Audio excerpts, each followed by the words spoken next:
ہمیں جمعے کا یہ بابرکت دن نصیب فرمایا۔ ہم رسول اللہ صلی اللہ علیہ وسلم کی امت میں سے ہیں،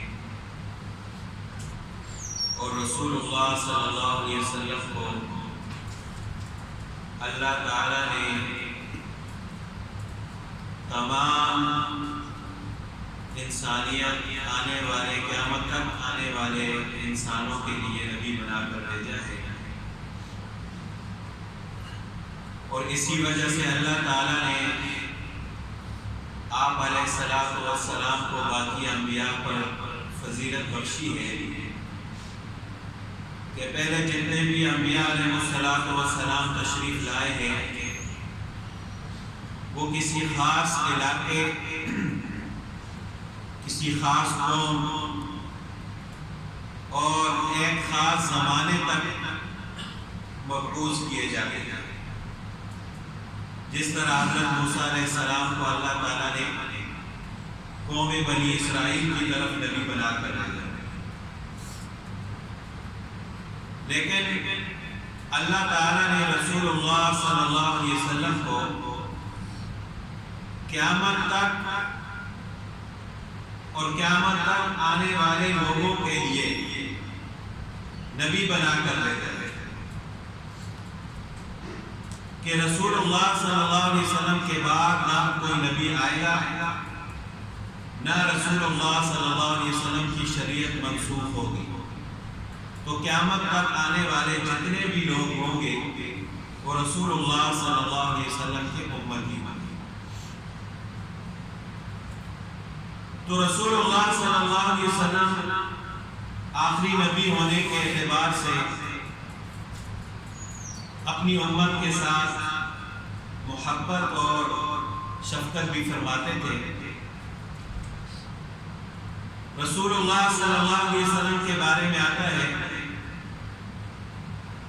کہ دائم الفکرۃ متواصل الاحزان،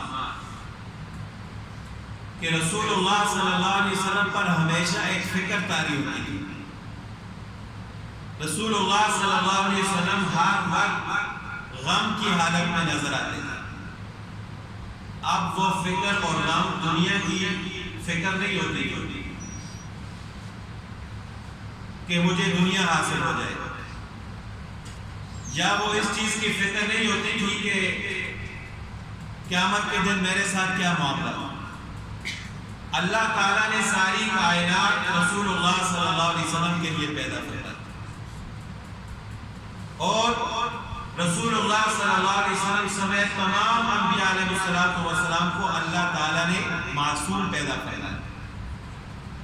یعنی ان کے لیے بخشش ہی بخشش۔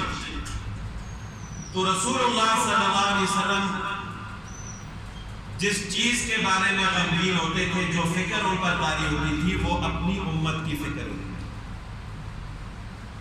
کہ میری امت کیسے گمراہی سے نکل کر ہدایت پر آ جائے، یہ فکر ہوتی تھی رسول اللہ صلی اللہ علیہ وسلم۔ اور ایک حدیث مبارکہ میں رسول اللہ صلی اللہ علیہ وسلم نے اس کی مثال یوں بیان فرمائی کہ میری مثال ایسی ہے جیسے ایک آدمی نے چراغ جلایا، اب پروانے اس چراغ کو دیکھ کر اس کے اوپر آ رہے اور گر کر مر رہے۔ اب وہ آدمی کوشش کرتا ہے کہ یہ پروانے اس آگ میں نہ جلے، لیکن پھر بھی وہ اس آگ پر آتے ہیں اور گر کر مر جاتے ہیں۔ تو رسول اللہ صلی اللہ علیہ وسلم نے فرمایا کہ میری مثال بھی ایسی ہے کہ میں کوشش کرتا ہوں کہ میری امت جہنم سے بچ جائے، میں تمہاری کمر سے پکڑ کر تمہیں جہنم سے بچا رہا ہوں، لیکن پھر بھی تم لوگ جہنم کی طرف جا رہے ہیں۔ اور قرآن پاک میں اللہ تعالیٰ نے رسول اللہ صلی اللہ علیہ وسلم سے فرمایا کہ لعلک باخع نفسک الا یکونوا مؤمنین۔ جب رسول اللہ صلی اللہ علیہ وسلم کفار کو دعوت اسلام دیتے، وہ ایمان نہ لاتے، تو رسول اللہ صلی اللہ علیہ وسلم پریشان ہوتے کہ کیسے یہ لوگ جہنم سے بچ جائیں۔ تو اللہ تعالیٰ نے فرمایا کہ لعلک باخع نفسک الا یکونوا مؤمنین، کیا